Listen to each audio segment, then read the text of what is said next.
aqui, antes de ler aonde eu lerei, que é em Mateus, quero só que você lembre o que o apóstolo Paulo disse em Efésios, no capítulo 2, do verso 1 ao verso 10, quando ele diz: ele nos deu vida, estando nós mortos nos nossos delitos e pecados, nos quais andávamos outrora, segundo o curso deste mundo, segundo o príncipe da potestade do ar, do espírito que agora atua nos filhos da desobediência.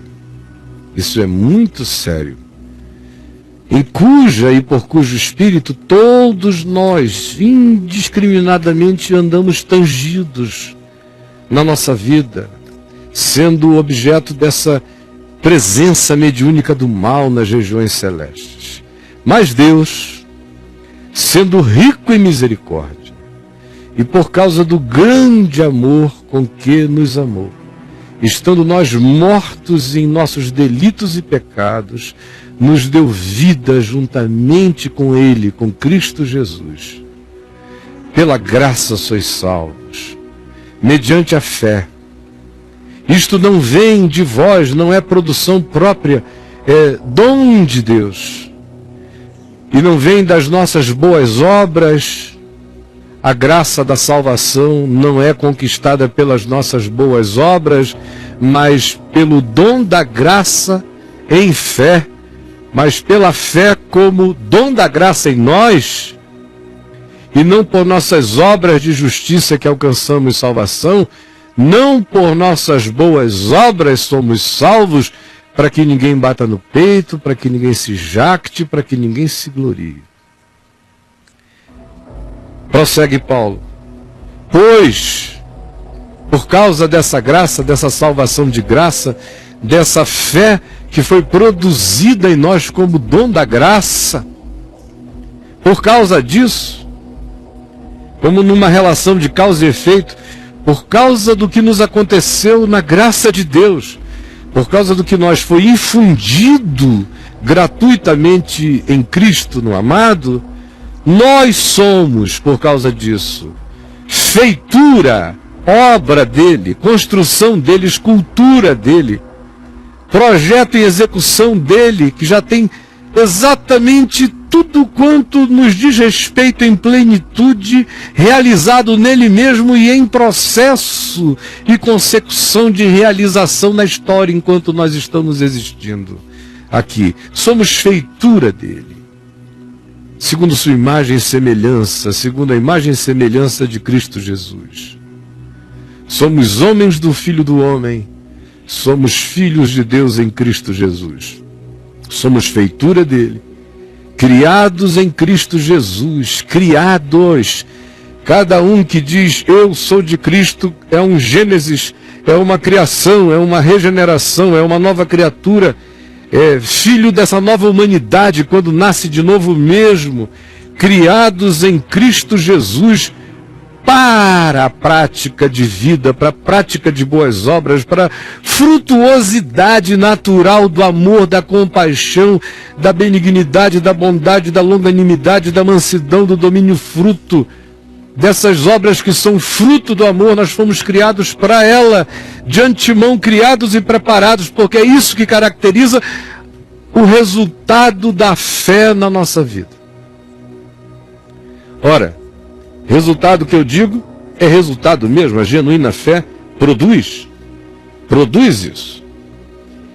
O apóstolo Tiago escreve na sua epístola: todavia, com toda a verdade e indubitabilidade, que a fé sem obras é morta, que a fé sem consequência, a fé sem regeneração, a fé que não produz o novo homem, a fé que não gera a nova criatura, a fé que não produz fruto digno de arrependimento, a fé que não converte sentimentos, emoções, pensamentos, atitudes, postura, conduta, interpretação da vida, a fé que não nos transforma, é morta, é crença, é credo, é confissão verbal religiosa, logorreia de natureza confessional, mas não é fé.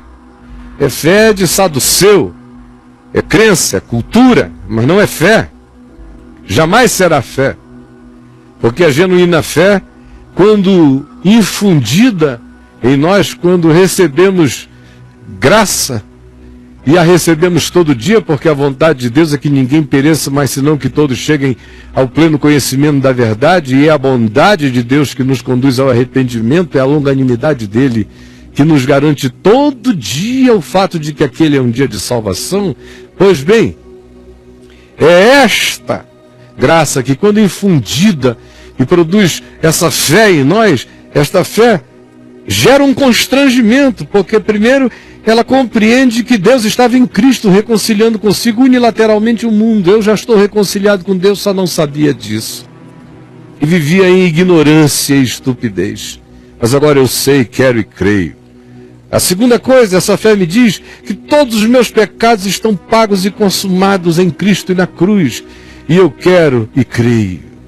Essa fé me diz que Jesus ressuscitou de entre os mortos e que eu ressuscitei com ele, assim como com ele morri, com ele ressuscitei, e já estou sentado com ele nos lugares celestiais em Cristo Jesus, seguro e eternamente seguro, e não há mais nenhuma condenação para mim que estou em Cristo Jesus, porque eu fui justificado por quem podia me acusar, porque eu sou objeto da proteção daquele que é o escudo eterno, em quem eu estou seguro, em quem eu sou mais do que vencedor, apesar de fome, sede, espada, contradição, ambivalência, ambiguidade, pobreza, dificuldades, calamidades, tribulações, todavia, mesmo sendo entregues à morte todo dia, com essa confiança e certeza e fé, somos mais do que vencedores por meio daquele que nos amou, pois estamos bem certos nesta fé e nesta confiança de que nem morte, nem vida, nem coisas do presente, nem do porvir, nem altura, nem profundidade, nem qualquer outra criatura poderá separar-nos do amor de Deus que está em Cristo Jesus, o nosso Senhor. Esta fé produz isso e produz em nós a certeza de que fomos tão perdoados e fomos tão amados e somos tão eternamente amados que se cria em nós um constrangimento de amor. A fé gera um amor constrangido, um amor constrangidamente voluntário, comovido, entregue, responsivo em gratidão, para com toda a graça dessa inclusão. E a resposta que esse amor dá, inevitavelmente, são as obras da fé. Quando esse amor entre nós, a fé vira fé. Porque a fé sem amor não é fé. É presunção positivista, no máximo, mas não é fé. O que torna a fé é que ela nos chega grávida de amor e engravidando o amor. Nesse momento presente da existência, fé, esperança e amor não se separam. Aonde há fé, tem que existir esperança e amor. Por isso a gente segue a verdade em amor. Porque sem amor, nem a fé aproveitará. Então essa fé que vem, ela já é gerada pelo amor de Deus e gera a resposta de amor em nós. E a resposta de amor em nós é o fruto da fé. Fruto do Espírito. Amor, alegria, paz, bondade, benignidade, mansidão e domínio próprio. E tudo quanto a isso se relaciona. Por isso o apóstolo Tiago disse: a fé sem obras é morta. E nos fez uma proposta. Mostra-me, que é o nosso tema do dia, mostra-me a tua fé. Lá em Tiago, sem obras. Aqui é sem vida, sem amor, sem o fruto da fé, sem o fruto do Espírito. Mostra essa fé que não desemboque, ou que exista como fé, sem o fruto, sem a vida. E eu, com a minha vida, sem te fazer nenhuma confissão de fé, sem dizer a ti que creio em nada, mas com a minha vida, em silêncio, eu te mostrarei, te provarei a minha fé. De tal modo que tu viverás gritando a tua fé sem vida, sem obras, e eu logo logo ouvirei apenas um cão ladrando, os sinos batendo, fé sem obras, ladrando pela rua.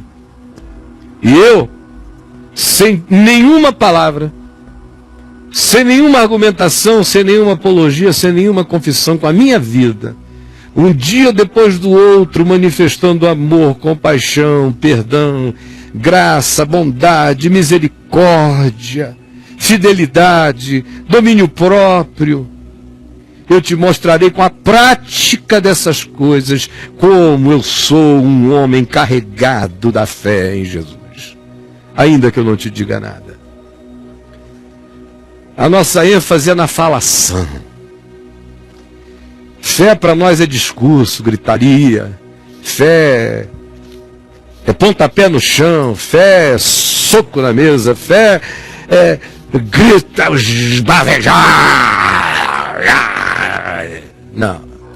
E o cara sai dali, bate na mulher, xinga o filho, rouba o cofre, traça a irmã, mente para a mãe, vai embora, mas está cheio de fé.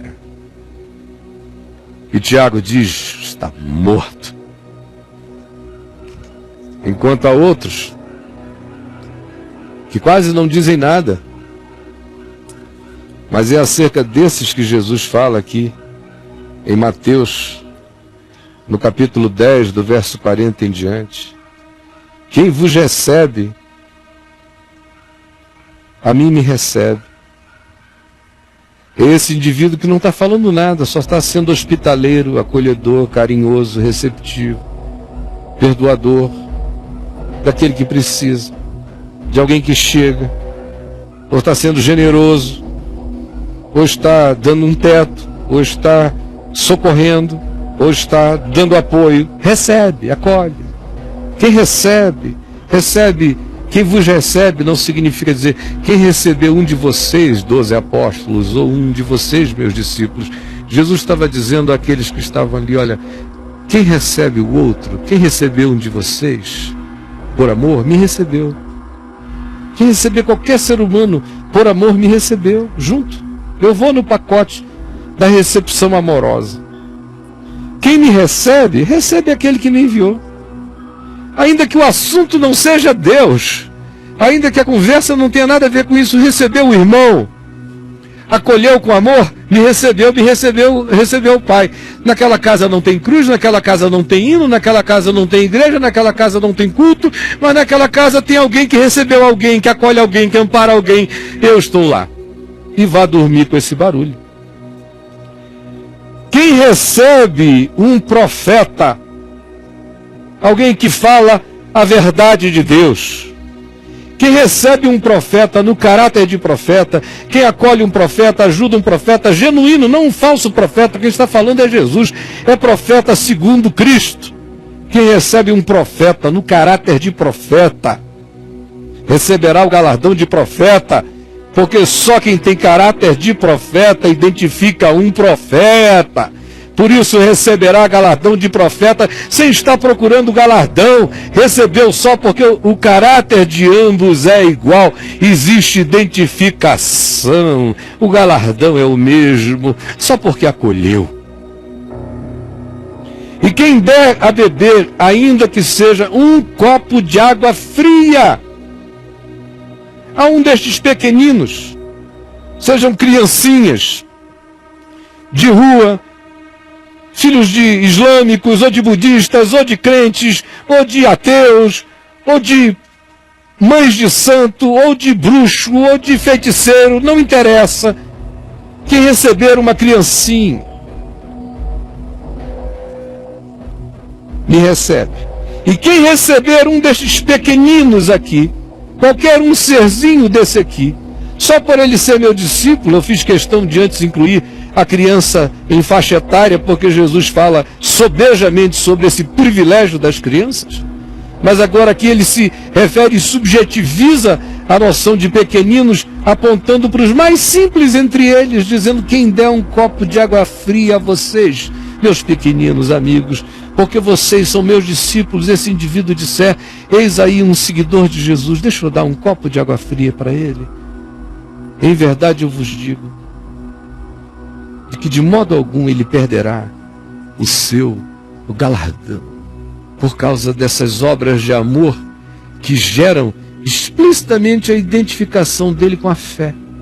Quando ele não tem a informação, mas pratica todas as coisas da fé, pelas obras dele, ele confessa o que ele crê, ainda que intelectualmente ele não tenha uma confissão para professar.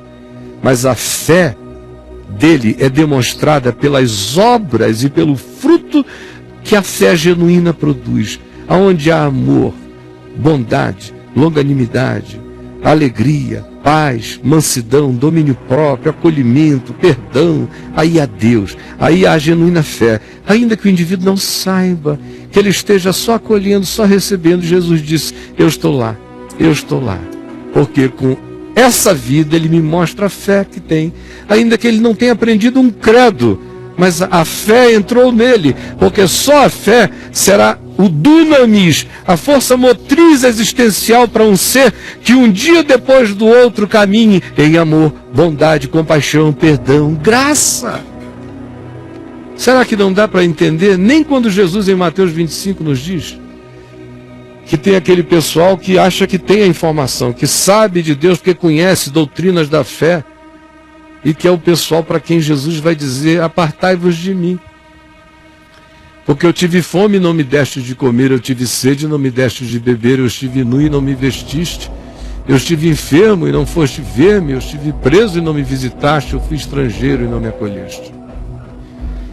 E eles terão tanta certeza de um estereótipo acerca de Jesus, de uma face para Jesus, de uma estética para Jesus, daquilo que a Jesus possa se relacionar na vida. Eles tinham tanta certeza, estavam tão pré-condicionados por uma imagem de Cristo, por uma ideia de reino de Deus, de causas importantes para Deus, que quando eles ouviram isso, eles disseram, não, Senhor, tudo que tinha logomarca de sociedade bíblica ou de igreja evangélica, ou que estava escrito Bíblia Sagrada, se tivesse uma cruz, se tivesse uma pombinha voando, se tivesse um peixinho, se tivesse alguma coisa escrito gospel, onde quer que eu ouvisse um aleluia, eu já prestava atenção. Então eu nunca te vi nem com fome, nem com sede, nem preso, nem nada disso, se não teria ido te ver. Aí Jesus disse, porque vocês só me veem na pré-compreensão de vocês, e vocês não me viram no faminto, no sedento. Vocês não foram capazes de acolher o inacolhível e me botar para dentro, e quem recebesse a ele me receberia, e quem me recebesse nele receberia o meu Pai. Mas vocês não creram nisso, vocês preferiram só viver pacotes de doutrinas cheios de verborragia de fé, sem obras, que já nasce morta. Enquanto ele dirá a outro grupo, que estará à sua direita, na realidade: vinde, benditos de meu Pai, tomai posse do reino que vos está preparado desde antes da fundação do mundo.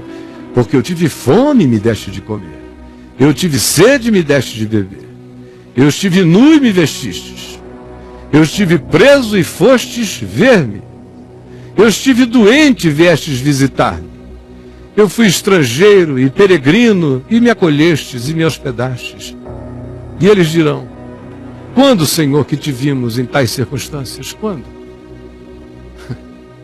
A gente só fazia essas coisas porque a gente achou que estava fazendo para o próximo. A gente viu muita gente com fome, com sede, a gente tentou ajudar, a gente socorreu, a gente abrigou, a gente fez o que pôde. Nós incluímos, nós recebemos, foi só isso que a gente fez. Mas a ti, Senhor glorioso, nós nunca vimos assim. Aí Jesus disse: mas porque vocês fizeram isso aos pequeninos, quem recebeu aquele pequenino recebia a mim. Quem recebia aquele doente recebia a mim. Quem recebia aquele marginalizado recebia a mim. Quem acolhia os inacolhíveis acolhia a mim. E aquele que me recebe, recebe aquele que me enviou. Nem com tanta indicação do Evangelho a gente parece querer levar isso a sério, porque a cabeça é dura. A cabeça é dura, Judá, a cabeça é dura. A cabeça é dura. A cabeça é muito dura, meu irmão, olha só. Esse é o Evangelho de Jesus, ele está aí, olha, é broca todo dia. É broca, como diz o profeta, é martelo querendo esmiuçar a rocha. Pelo amor de Deus, não faça essa resistência toda contra o Evangelho de Jesus, não faça, por favor. Não ofereça essa resistência. Senhor Jesus, abre os nossos corações, não deixa que nós estejamos nos agarrando as desculpas para não ouvirmos a tua palavra, para não crermos nela, para estarmos com o coração fechado. Abre o nosso coração para o Evangelho, para a palavra da vida. É o que eu te peço agora, e ajuda-nos a ver se nós somos esses seres da logorreia, das discussões teológicas na internet, nas brigas doutrinárias com os diferentes, das guerras, das amarguras que não cessam, cheios de certezas, cheios de conversa, sem nenhuma prática de boa obra, sem atravessar a rua, sem meter a mão no bolso, sem acolher ninguém, sem dar ouvidos a ninguém, sem se oferecer a ninguém, cheios de certezas de uma fé morta. Pelo amor do teu nome, converte-nos ao fruto da fé. Ajuda-nos a darmos fruto digno de arrependimento. E que o Espírito Santo produza em nós a expressão da fé, para que nós não sejamos gente em pé na presunção de saberes, arrogantemente confessados, corrigindo as crenças pagãs dos outros, crentes de que somos mestres de saberes espirituais, enquanto a nossa vida não produz fruto de amor, de bondade, de benignidade, de acolhimento, de perdão, de mansidão, de fidelidade, de domínio próprio, de perdão todo dia, de confiança o tempo todo. Por favor, Jesus, por favor, que o teu Espírito abra o nosso entendimento e rompa a carapaça das nossas mentes e dos nossos corações. É o que eu te peço, em teu nome, Jesus. Amém. Gente boa, me responda. Você, honestamente, tem vivido de uma fé morta? Você tem vivido de uma fé de palavras, de uma fé de discurso, mas que está morta na prática? Você, responda isso para mim. Você tem vivido de uma fé de doutrinas, discursos e palavras, mas que está morta na prática do amor, da misericórdia, da compaixão, da fidelidade? Lote o chat, responda aqui para mim. E o Judá, coitado, vai se virar para fazer uma síntese simples da pergunta que eu quero que você responda agora. Me responda. Como anda a sua fé? Me diga. Você tem vivido de uma fé que é discurso, que é palavra, que é doutrina, mas que está morta